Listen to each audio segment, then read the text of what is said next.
Hi everyone, my name is Nafiza Azad, and before I continue, I would like to acknowledge that I am speaking from the shared, unceded traditional territory of the Kadsi, Semiahmoo, Kwantlen, and other Coast Salish peoples. As I said, my name is Nafiza Azad, and I'm the author of books like The Candle and the Flame, The Wild Ones, and very recently Road of the Lost. I also co-edited Writing in Color with Melody Simpson, and today I've gathered three of our wonderful contributors who identify as Asian American or Pacific Islander for AAPI month to talk about writing in color. Please note that we place immense importance on respecting each other, whether we agree with the opinions being aired or not. So anyone making any kind of reprehensible comments will find themselves removed.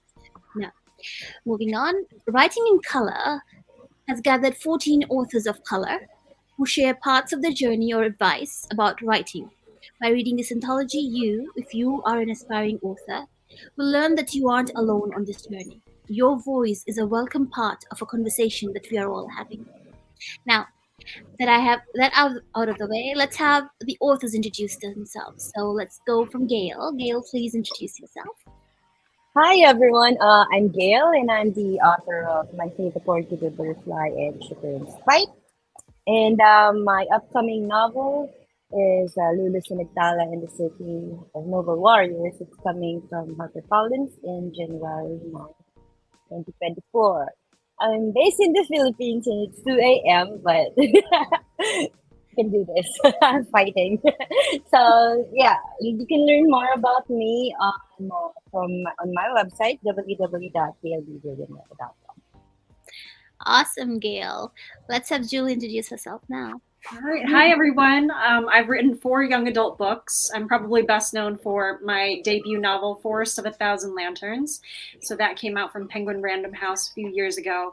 I've also written a young adult book for Disney called Broken Wish. And I have recently released a new middle grade series called Team Shu. So the second book in that series just came out a couple of weeks ago. So Team Shu and the Epic Hero Quest. And I'm really, really proud to be part of this anthology. I can't wait for everyone to read it. And I'm so excited to be here. Okay, wonderful. Can we have Karuna Riazi introduce herself? Hi, I just realized I left my copy of my most recent book in the other room, which is difficult.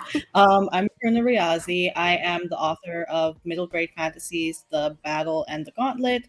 Reverse that and you get the series, the series numbering more accurately, which came out from Simon & Schuster Salon Reads in 2017 and 2019. And most recently, A Bit of Earth, which is a retelling of The Secret Garden told in poetry and prose, and which released from HarperCollins Green Willow Books on March 14th of this year. And I have an unnamed middle grade novel coming out next year, also from HarperCollins Green Willow Books. And I've contributed an essay to Writing in Color and very excited to talk about it. Awesome. Okay, so the first question is, what does writing in color mean to you personally? And who wants to go first? Please jump in. Oh, it's a hard one. Honestly, it's like the hardest question. The first one. Well, I don't know. It's like Julie. I took this question to mean the anthology, right, Nafiza? Writing in Color, the anthology. So it means a lot to me because I have been trying to get published I had been trying to get published for a really long time before I got published. So I think I've been online since 2008, 2009. And there were very few authors of color who had been published. And there were even fewer authors of color who were open about their journeys and getting published, because it didn't seem like it was something that was very welcoming to us, and it really wasn't. So I feel like I jumped into any community that I could find. Like the blogging community was really important because I wanted people who were along the same journey as me, but so many of them didn't have the same experiences because we as people of color have very different experiences, as you all know. So I feel like this anthology just means so much to me because I know that a lot of newer writers and writers who are just trying to get published, just starting the process, are going to feel so seen and so validated in all of these wonderful pieces in this book. Yes, actually, I've read everyone's work as well. I mean, out of curiosity, I mean, usually you just edit your own, right? But I couldn't help it, and I feel like a lot of people, especially writers of color, are going to find those stories very like kind of like lifelines in Mm-hmm. their journey of publication. So, Yeah, I mean, when I was reading the essays, I was just crying because all of it felt like you feel seen. You're right, Julia. You feel seen. You feel like you're not alone on this journey, and yeah. that was great. I mean, what about you, Karuna? Yeah, I mean, I've just been listening and I agree with everything that's being said. And I was thinking the other day about how we often say that everybody's experience is different. But when it comes to writers of color, we all, and sadly in some ways, do have the same experience over and over again. It's like we are all the same people because of the rejections we've received, the feedback we've gotten, the way the gatekeepers often like treat us. We do all know where we're all coming from. So I also, like Gail, ended up reading through Gail's essays, and it's so powerful. And I really love that it feels like we're extending a hand forward to other writers of color to let them know, like, yes, author and blogger Dahlia Adler always says, no, it's never just you. She says that she always wants to tell people when they say, is it just me? Or the no, it's never just you. Mm-hmm. There's always someone else out there with the same experience. You're not alone. And I think that's so important for writers of color because often the industry will try to gaslight us into feeling like we're the only ones, we're the problem. Yeah. We're the ones who need to be fixing ourselves in some way when in reality it's a lot of it is just the way the industry perceives and dismisses authors of color. So it's really wonderful to see this collection of voices kind of saying this is the experience and we're here speaking to you to strengthen you, to empower you, to make it so that maybe your experience can be different from ours in one way. You don't have to go through some of the same stuff we did because we're here holding your hand and we're letting you know how to avoid Mm-hmm. Well said. Well said. Do you wanna go for it again, Gail? No, I think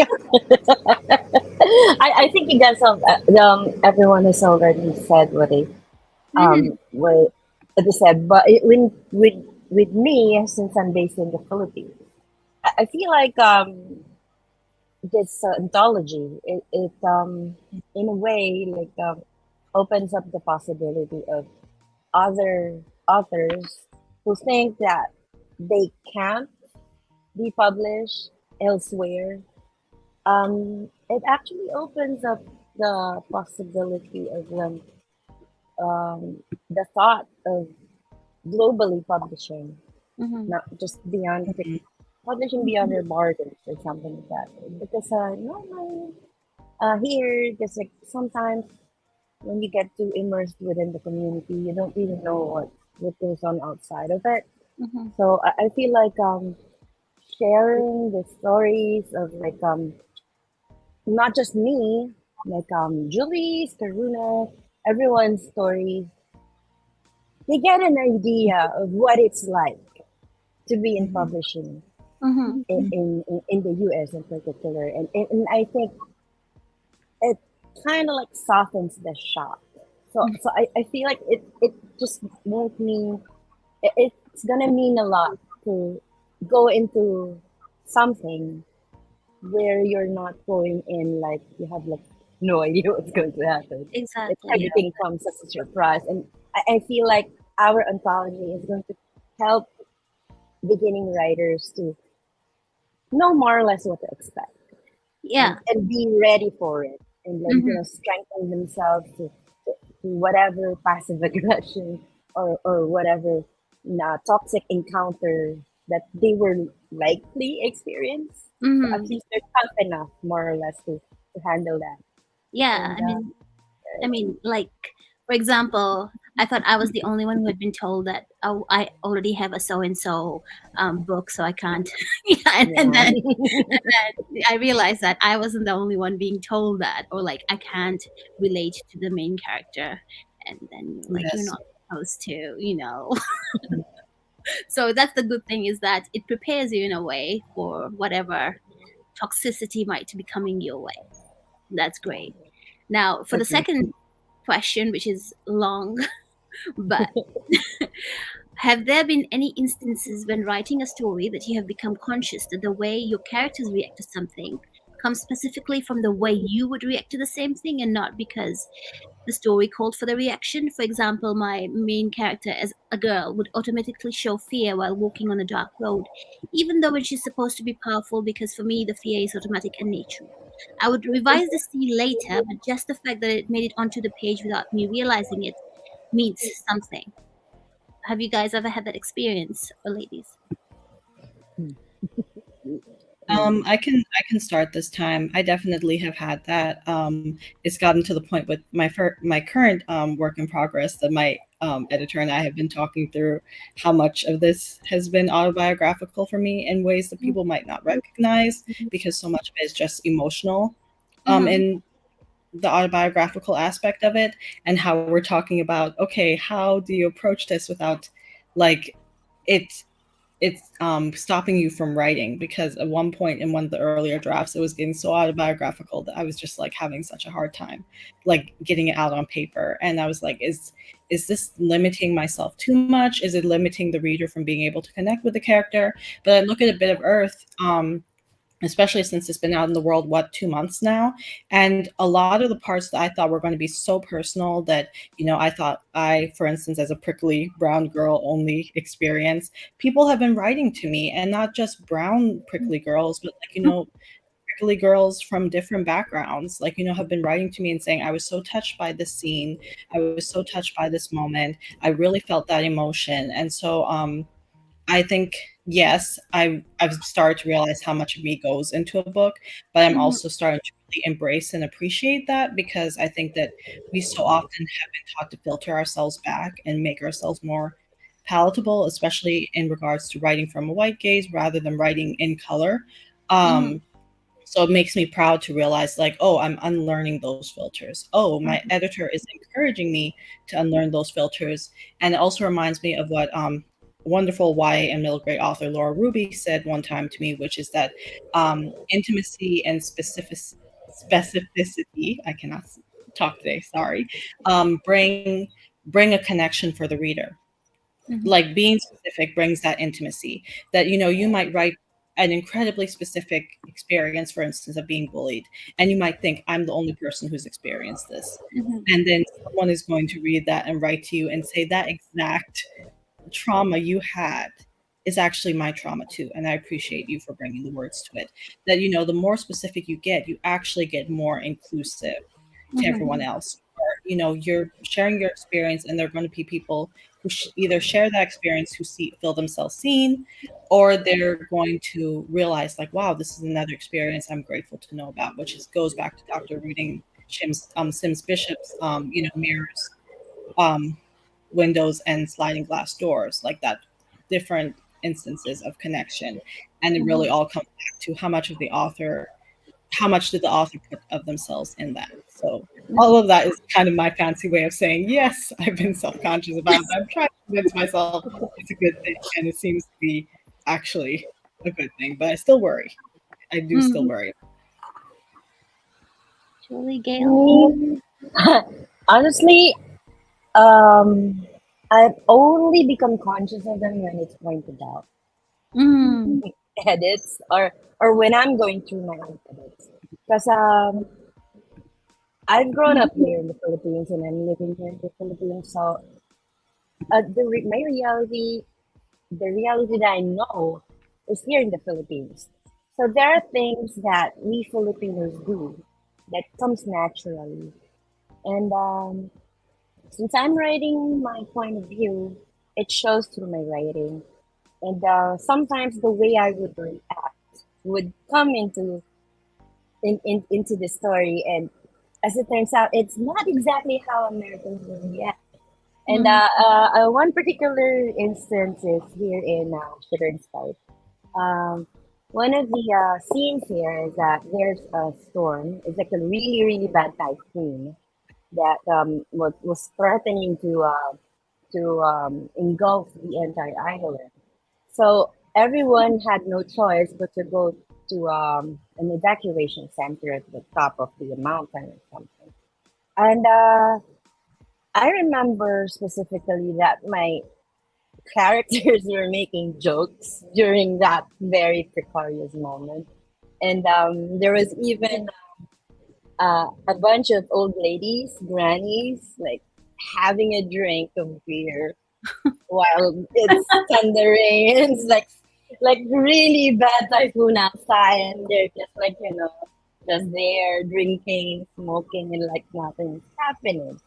And it's during edits, it was pointed out to me that should they be more conscious of what's happening outside? They're basically having a party inside of the evacuation area. But that's the thing. Um, this particular instance is that it actually happened to me when we had like this whole there was like huge flood that went into the even in the subdivisions where we are, like suburban areas, like water came up until our chest, so we Wow. were kind of stuck. Yeah, we were kind of stuck in the second floor and all that. And I remember instead of like after like my husband and I packed up all the things and made sure that none of them are gonna get wet and like unplug whatever needs to be unplugged. I remember like I was telling him I'm hungry and like okay, we checked our fridge. We don't have anything here but steak. So okay, so we were there. We were cooking steak in our cider room while there's like a great flood. So you know what I mean. I mean floods, typhoons, those catastrophes. When you live in the Pacific Ring of Fire, it just Mhm. doesn't mean anything anymore. You're kind of like used to it, kind of like desensitized the tragedy of it all. So it was pointed out to me that this is probably a little bit too like probably you might want to like introduce it, just like tone it down a little bit. So since I'm like waiting for an American audience, I have to like lessen the party, the party atmosphere in the evacuation center. But essentially, that was like what was happening in the evacuation center because, like, you know, things like that. In the Philippines, since we have a lot of like earthquakes, it happens regularly. Like, so before I used to like tweet when I'm like bored, like, oh, there's an earthquake. It's kind of like, everything's shaking. And everyone, oh my gosh, Gail, are you okay? And I'm like, yeah, I'm fine. It's just an earthquake. We had that like last week. This one's just a bit stronger. And I like, it just happens so often that it means kind of like mad to you. Mhm. So, but when another culture looks at it, like someone from another, they don't see it as something as lighthearted as what. So Mhm. definitely yes, that was the only time I become conscious, and when it's pointed out to me, and like even in my third book, I'm starting to like learn to like more or less adapt to this. Mm. Not have a party when there's a catastrophe going on. But I'm happy to say that on this one, my editor is a bit relaxed when it comes to that thing. So she allowed me to crack jokes during battle scene. So yeah, so that was nice. I was allowed to like do those things that I would normally do. And I'm not sure. She probably knows Filipino, so maybe that's why. It's just a way of handling a tragedy, or rather whatever comes your way, with a smile and just moving on. Yeah. Yeah. What about you, Julie? For me specifically, as Asian women, we're often expected to be quiet and demure and nice. Like the niceness is something that my parents have pushed on me my whole life. and I'm the oldest of 3 kids, so I have 2 younger brothers. So it's really hard growing up in a family where you're seeing that the other children are held by a different set of rules just because of their gender assigned at birth. Mhm. And so when I was writing, for example, my first book, Forest of a Thousand Lanterns, it's a villain origin story. So this is a girl who's not nice. She's a girl who's ambitious, who is clever, who is willing to steamroll over people in order to achieve power, in order to achieve the life that she wants and the control over her life that she wants. And so when I was writing that book, I kept finding myself almost imposing my own choices and decisions on the character. And I always veer on the side of nice. I'm starting to get better about being assertive and standing up for myself and speaking up for it's so hard. I hate confrontation because I've been trained, I have to unlearn all of those teachings. But every time I wrote the character, I had to kind of hold myself back and be like, no, it's okay that she's talking back. It's okay that she's standing up for herself. It's okay that she's being quote unquote evil, because in the context of the story, it makes sense. It doesn't make sense for her to be nice, for her to be kind, for her to be gentle, the way that I've been taught and the way that a lot of Asian women have been taught and are expected to be. So it's something that white writers don't have to think about, the way that we do. We have to think about our familial background, our culture, and all of the things that we have been taught. And then also kind of, if we're diaspora, we're in a different culture, so we're writing for a different lens. And it's like all of these considerations that we have to think about that white writers can just coast right through. Yeah.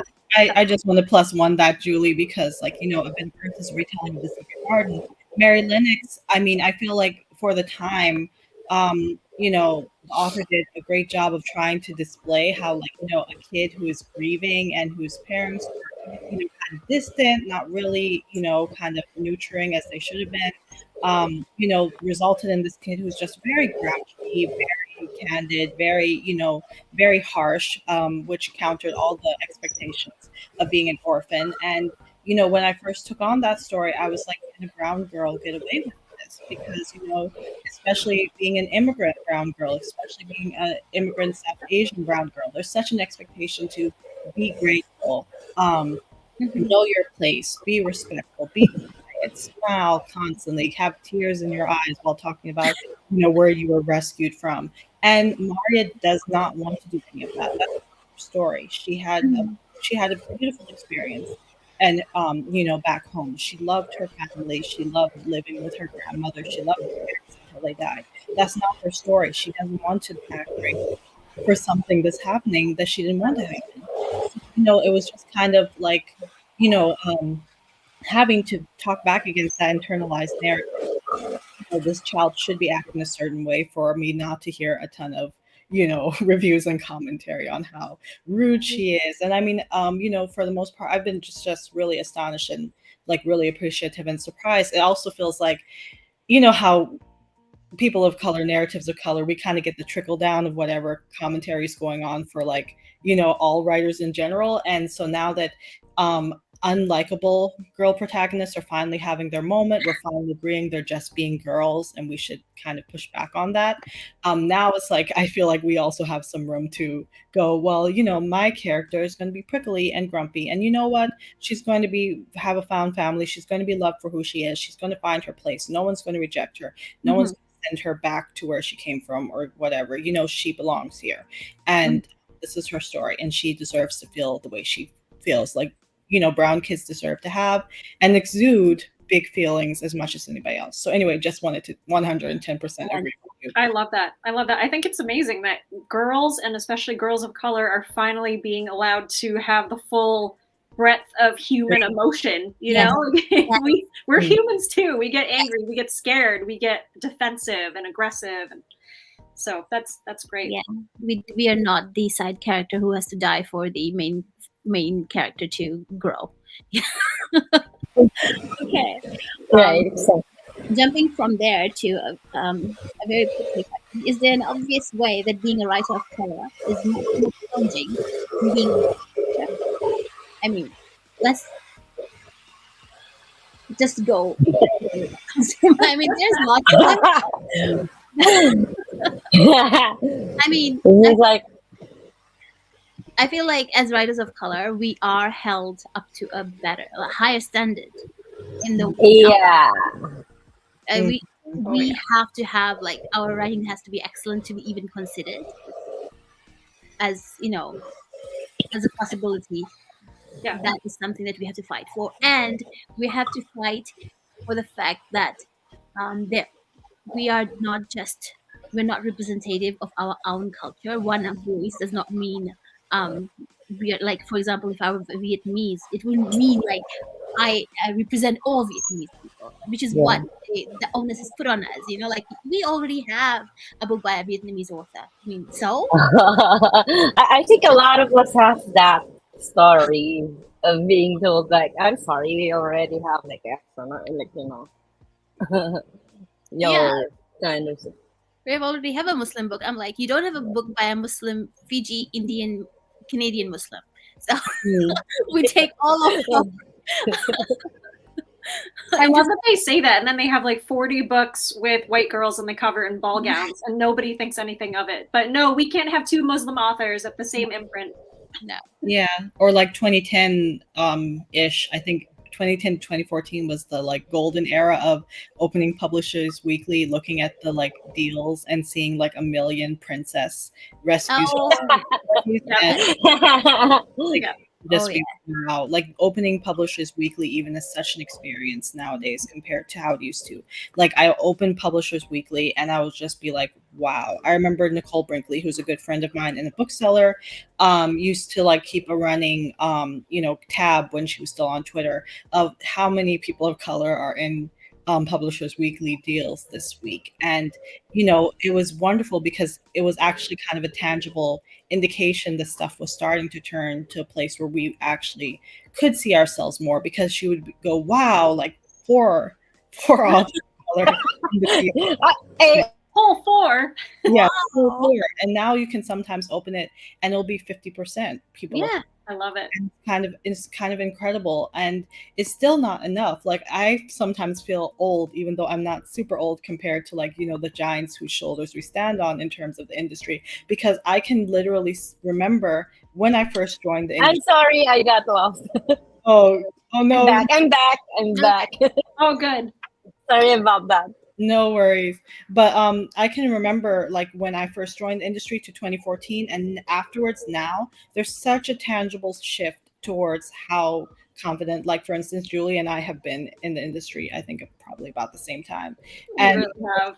yeah, Yeah. and like we have a totally different sense of what we can do and what we can say. I mean, yes, part of it is getting further in your career, having better relationships, like knowing your editor well, knowing your agent well, and knowing what you can and can't say, or can and can't push for. And like now wonderfully, like my editor has been 20 something years in the biz, so she's experienced, and it's like wonderful to me where she'll just say, you know what, go for it, you're the expert on this, not me, just run with it. And that's not something, I'm sure, like I know my editor has been one of the few who was doing this before, but now I see other people saying, their editors saying run with it, or new editors are coming in confident that they can encourage their authors to run with it, or we have editors of color coming in confident and knowing that they can challenge these like certain assumptions of what we should or shouldn't write, or what we should or shouldn't ask for, or pushing more for marketing and actually seeing authors of color on the New York Times list.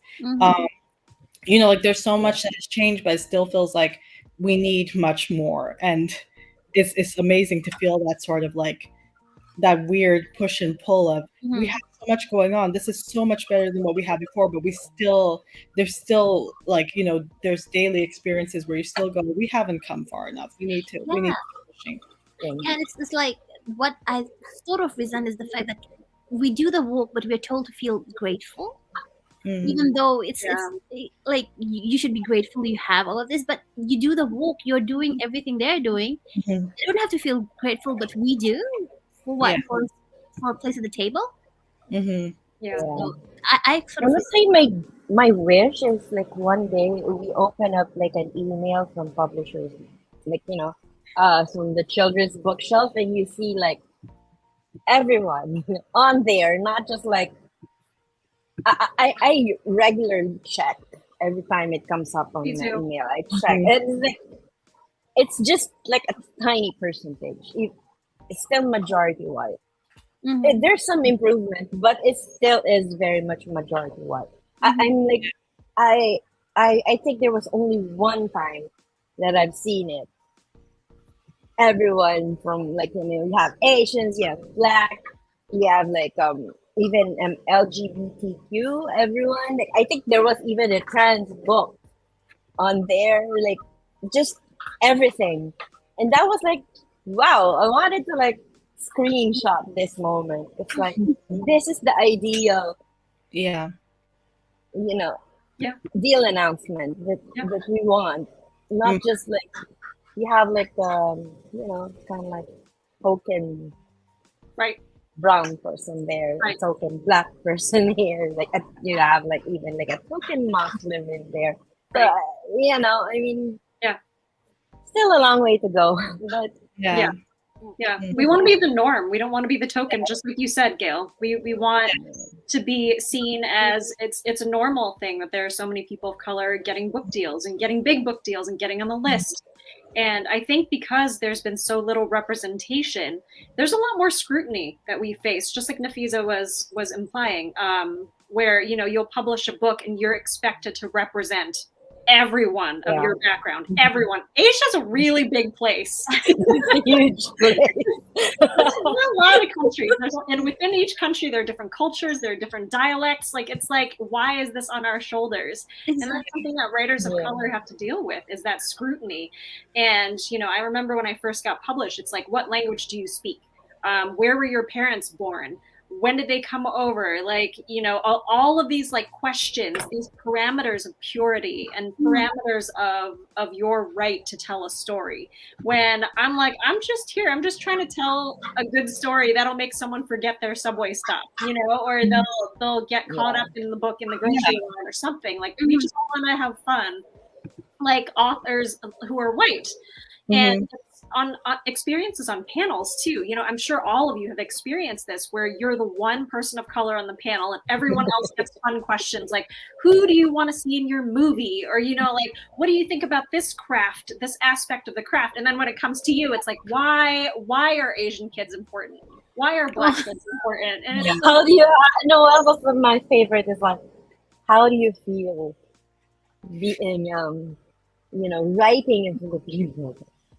Why aren't you asking them how they feel about writing all in these a other white people. book? I had this amazing moment the other day. I was on a panel and it was all but one woman of color and one white woman who was lovely and a white moderator, and we kept it entirely to craft. And I was so like, That we is do this all the time. We can Wow. time. Wow, that's The moderator was very thoughtful. wow. And it was just very like, wow. Like I instantly, when I saw like it was like four of us, I was like, it's on. We're going to be asked about culture, Yeah. we're Yeah. going to be asked about, like, black experience. We're going to be asked about something, that no, but that the other panelists isn't going to be asked about. But it was pretty like everybody got asked the same questions. We were encouraged to like throw in specifics about our book if we wanted, or what we wanted. And it's like that should be the norm. It shouldn't be that you get on the panel and you think, "Oh my gosh, it's coming." Exactly, because you were treated like a professional and not a specimen. Exactly. Exactly. And Karuna is going to agree with this, but like when you're a visible woman, a Muslim woman, you are tasked. The people treat you as if your book as they know all on Islam, and you're like, no, I just want to tell a story. Yeah. I mean, I have had people be like, so is this what they do in Islam? Or like, why doesn't your Fae book have Muslims in them? And I'm like, it's a book about Fae. So ridiculous. So I get the struggle. I get the struggle a lot. Yeah. Anyway, moving on to the next question is, how do you approach showing off your culture, history, and people in your stories to readers who might not necessarily receive them and understand them with the same grace you write them?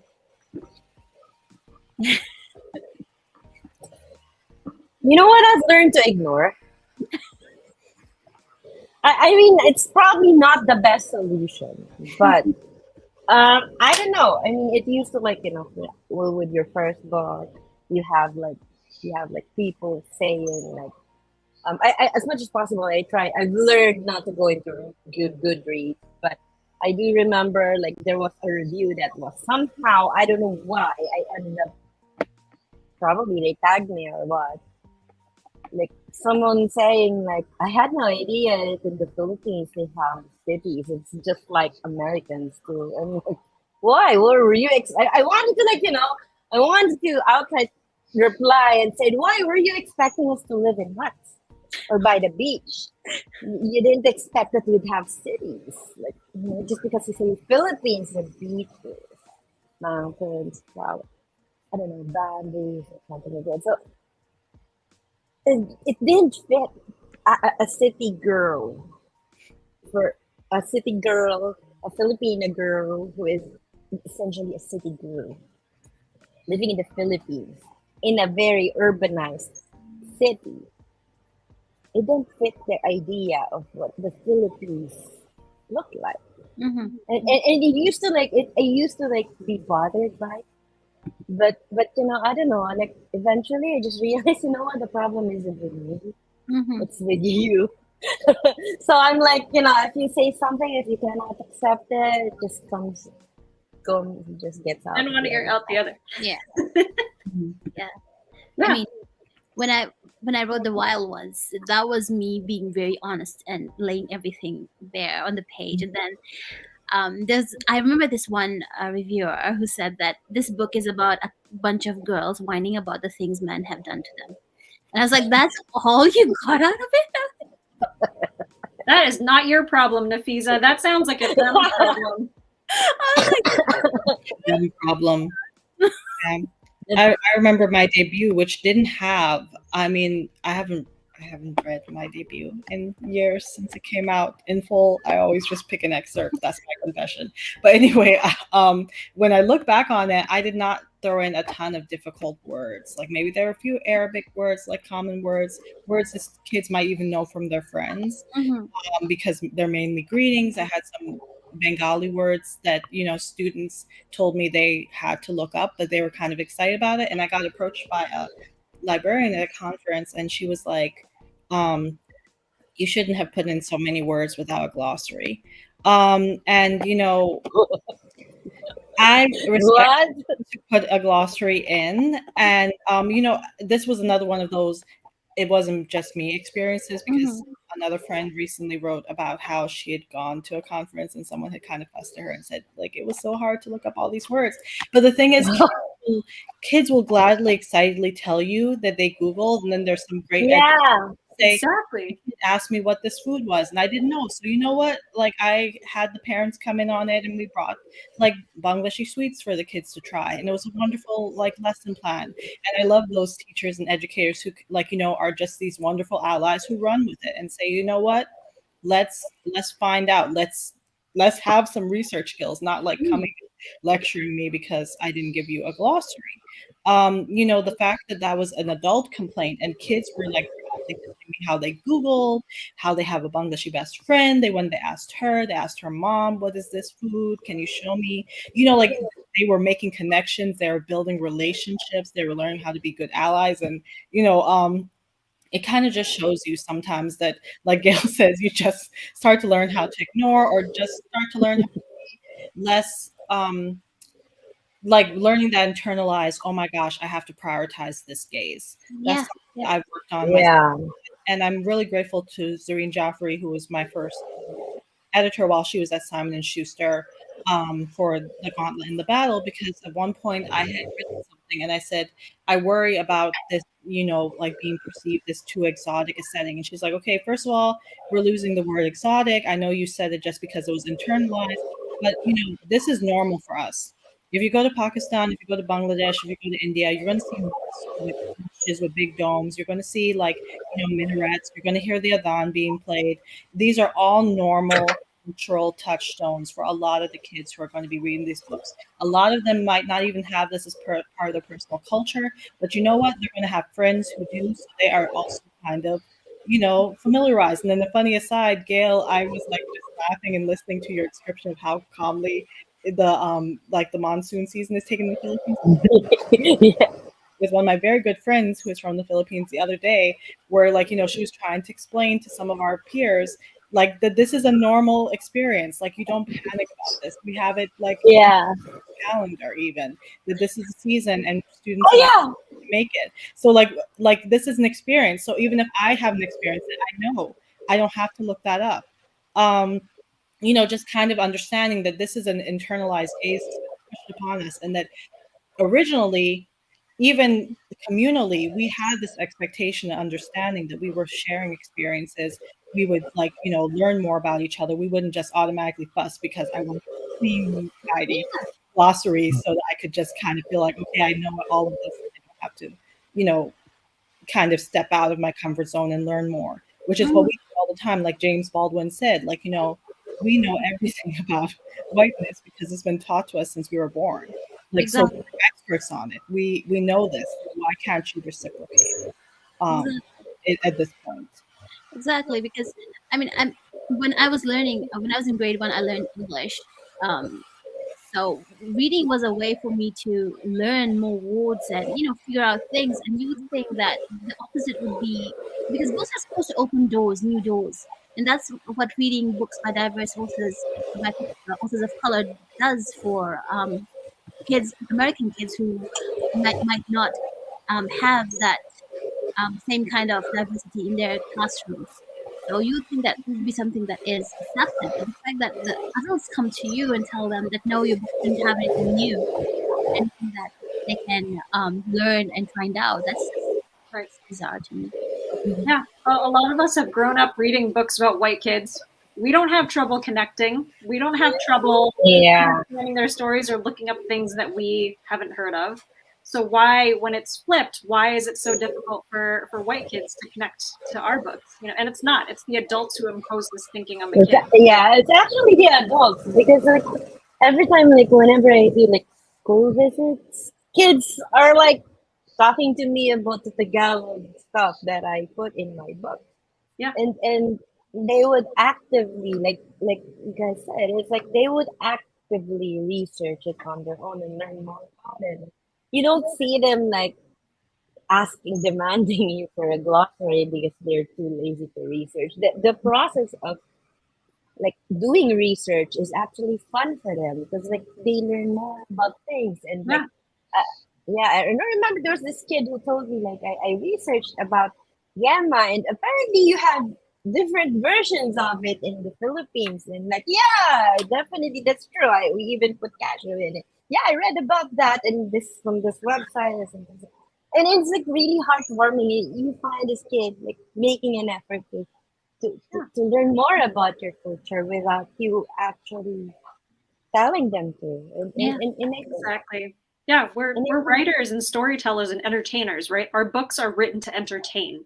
We are exactly. not here to handhold someone through our culture. Yeah, You have to exactly. meet us halfway at least. Exactly. I saw this interview with this very famous Vietnamese writer, Pulitzer Prize winner Viet Thanh Nguyen, and he was saying something like, when you write for your people, you wouldn't write, like, for example, she picked up a bowl of pho and then parentheses, noodles, cooked in hot broth. You wouldn't have to explain that. You know what I mean? So why would you do that at all? Exactly. You're not focused on the white gaze. So it's just something I think about a lot. Yeah. Mhm. Okay. In the same vein, as writers of color, we are often asked to bear our vulnerabilities onto the page as our pain is commodified. When you try to write things other than what people have categorized us as, we get pushback. How do you feel about that? Okay, so I'll tell. After my debut, I tried writing. Like all of my books are vastly different from each other. So when Mhm. when I pitched my other books to my editor, they just sent me blanks because they wanted me to write more Muslim books, and I didn't want to do that.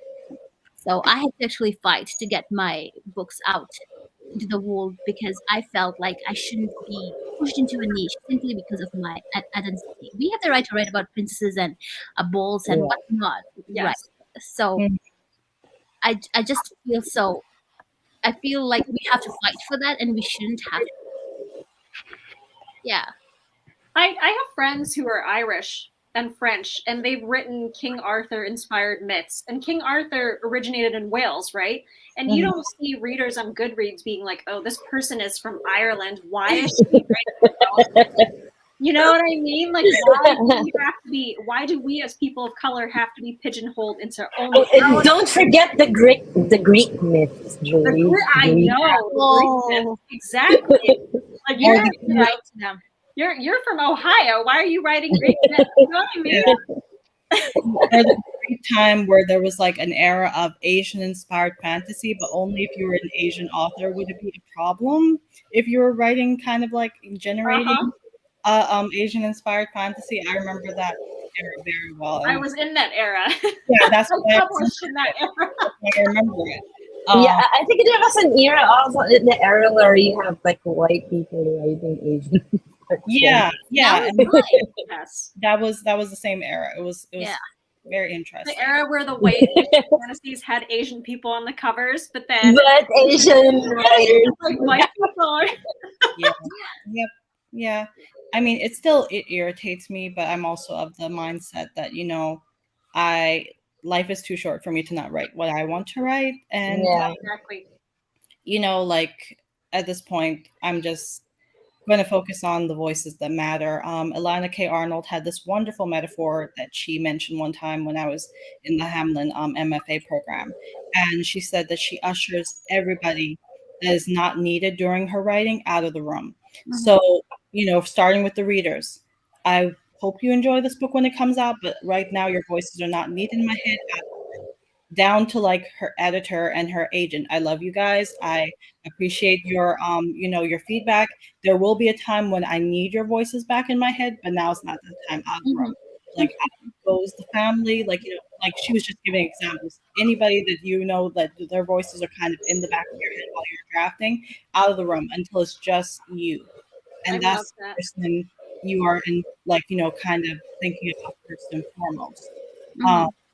When you're drafting, so that you can make your decisions as they serve the story through you, without all of that, like, sort of like pressure in the back of your head. Like, I know Nafi probably understands this very well, but that whole, like, again, Muslim community thing where you kind of are more worried about the community reception, because we all kind of have internalized this, oh, every Muslim author represents everybody's practice, Yeah. everybody's understanding, everybody's interpretation, and all the different sects and denominations. You are carrying all of them on your back. And so that's, you have to like wait and worry about how many of them are going to like your book, how many people are going to have issues with your book, how many people are going to say this is unacceptable for such and such reason, but it's just because of their own practice, their own background, or their own like experience. And that can be really, really heavy to sit with, and it will make you question and challenge your own experience. And I don't think that's Muslim experience alone. I know even as someone who's biracial and who is Black and Asian, I have worried a lot, like, how am I representing my communities when, my experience is my experience, and, like, that is the voice and what I have to write from. And later, yes, we do have to, like, do due diligence. We might want to do research. We might want to have friends like double check stuff for us, make sure we're writing the right thing. But in that moment, I just really nowadays like to imagine that picture of ushering everybody out. That if you're in your writing study, everyone yourself sitting in, you should be just you and whatever writing device you're on, and just be at peace. You're doing what you need to do in that moment. That's is not 110% helped me, but helped me enough to make me be able to write something to do.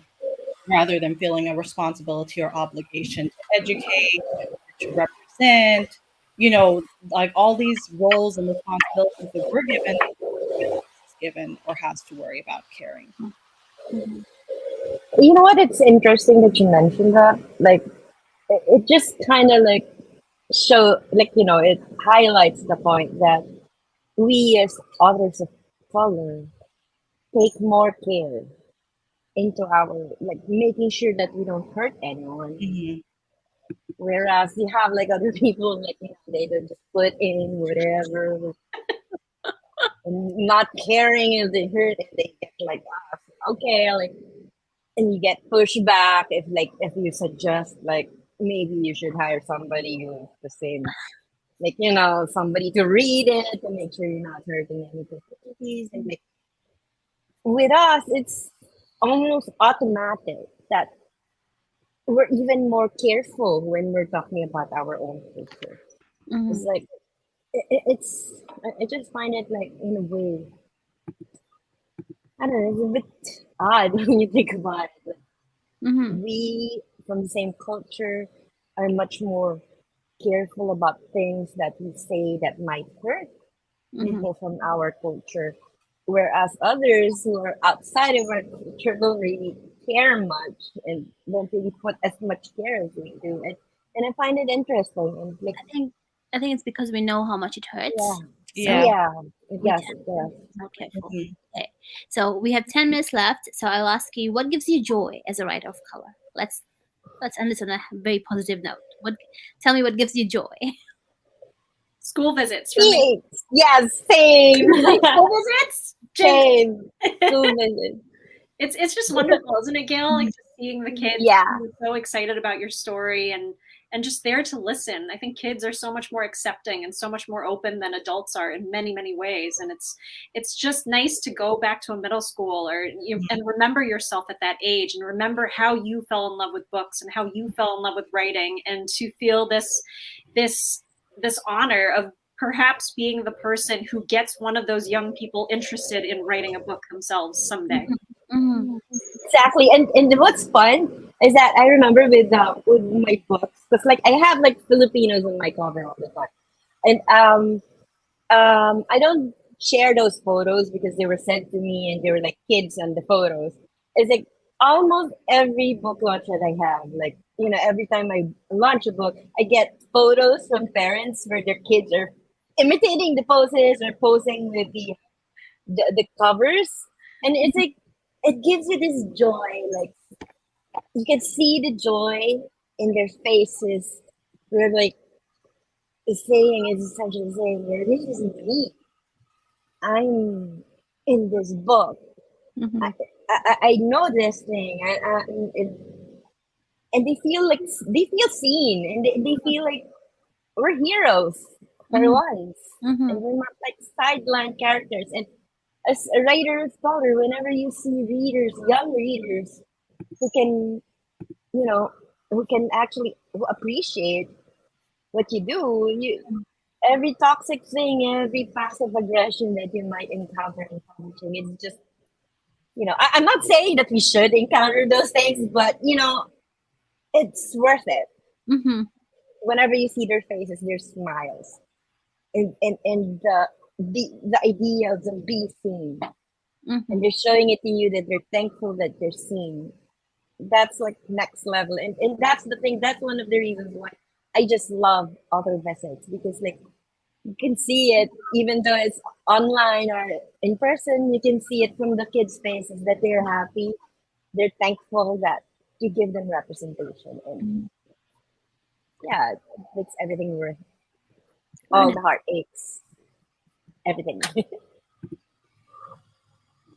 Yeah, I would also say the kids, and especially the kids who, tell you that they resonated with it in some way or that it gave them some way to be seen that I don't think we all got when we were their age. It's Yeah, cool to hear Right. them, like, list your book as one of their favorites alongside all these other like authors that you are friends with or that you love or look up to. And just knowing they have this canon of like writers of color that they readily reach for, that they know to look for, is just amazing to me. I didn't have that, and I just love yeah, that they. same.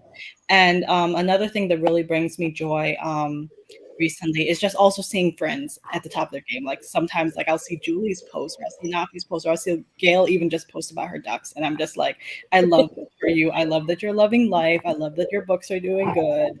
Love this. Just Mhm. just keep on being awesome, and it's just really nice to me. Like, it feels like a communal win. Mhm. Um, which is one thing I think I pushed upon in my essay, like just challenging like the internalized like racism of jealousy or feeling like, oh, like, there are spots in the industry we have to fight for, that I just really love and take joy in seeing people Mhm. win And when one of us wins, I really do feel like we all win. Like Mhm. every win is like opening the door wider for all of us. It's really furthering things for the people who are coming behind us. Win is a win. Mhm. Mhm. Same. I like the community, and I like the fact that, seeing so many people reaching their, like, fulfilling their dreams. Mhm. It feels so great. And I like what you said about the internalized racism of the Yeah. jealousy. You're supposed to feel jealous of somebody if somebody else succeeds. Their success does not mean Yeah. failure. I mean, that is something that I feel like all authors need to learn. Somebody else's success does not mean your failure. You are on two different paths. And I also love, like, um I met this Fijian, no, the South Pacific Islander podcaster. She said that I looked at your book and then I saw this girl with a hibiscus in her hair. And I said, "Oh, is she from Fiji?" And, very few Fijians out there. So when we see each other, it's a big thing because, oh wow, like in the whole wide world, there's like 500,000 of us. So she was shocked, and then she was like, "I read the book, and you did go to Fiji." I was like, "Yes, I'm Fijian," and she screamed, and it was so great because this is the aspect of recognizing each other, and Mhm. um, yeah. So the readers and the kids you reach, those are all that brings us joy. Now, as we have 4 minutes, but I reckon we can do this. Give us one book you have read or are reading by a writer of color that you wish everyone would read. I know there's a lot. There's a lot, but with me, I hope you read Scroll of Chaos by Elsie Chapman. It's fun. It's a fun adventure.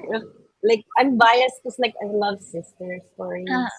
So, and also I blurbed this book, and I gladly blurbed this book because, like, I like I said, there's sister stories.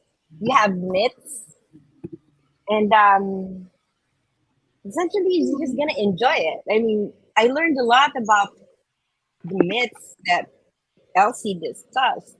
It's about Astrid Wu, who Mhm. stumbles upon a magic tiny scroll. So it's fun. This one, Scroll of Chaos. Scroll of I like Chaos. the color, the covers.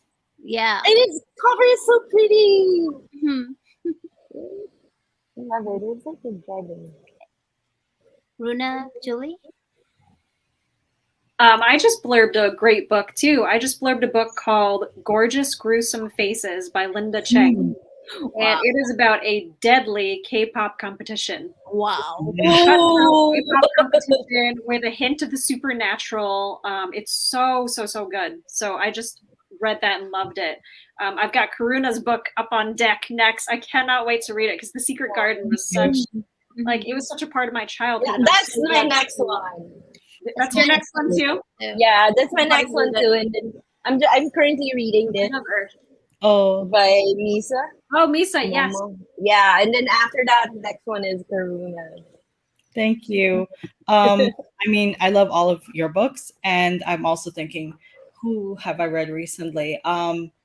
Christina M. Lee, who I call my little sister, recently came out with another emotional middle grade, Ruby Lost and Found. It just came out last week. Christina Oh, writes really beautiful, heartfelt middle grade with like these lovable heroines who are like, coming to terms with like, grief and loss and growing up in just such beautiful, like tear jerky ways. And I really enjoyed it.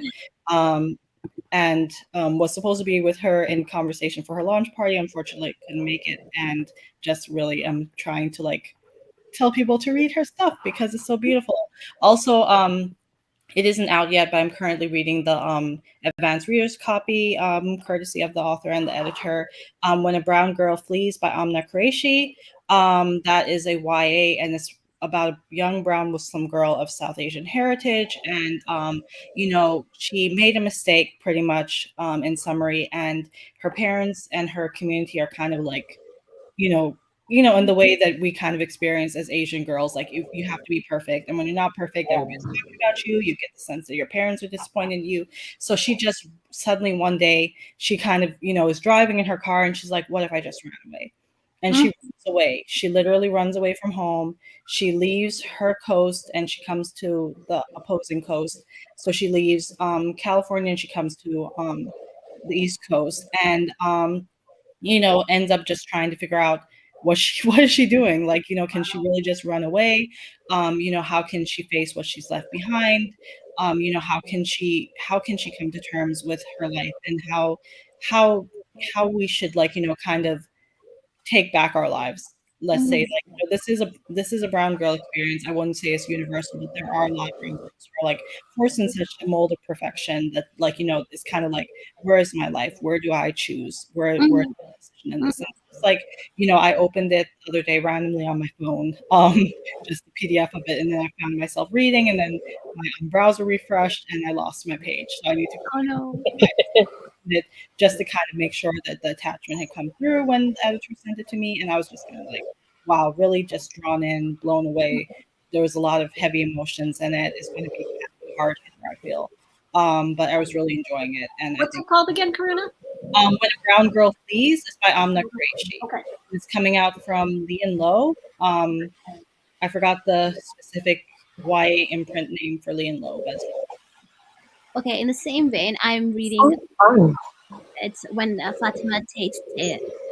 oh yeah, Fatima takes the cake. It's about a Muslim girl by Black Muslim author Khadija Van Winkle, and it's all about how when your society, your own community sort of bullies you into accepting things that you as a woman, you as a girl, can do, and what it means to be a girl. And she talks about sex outside marriage, and these things that are very important but are all often whispered about rather than spoken explicitly about.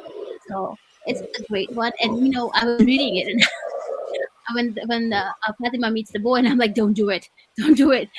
And she falls in love with him, and I was like, girl.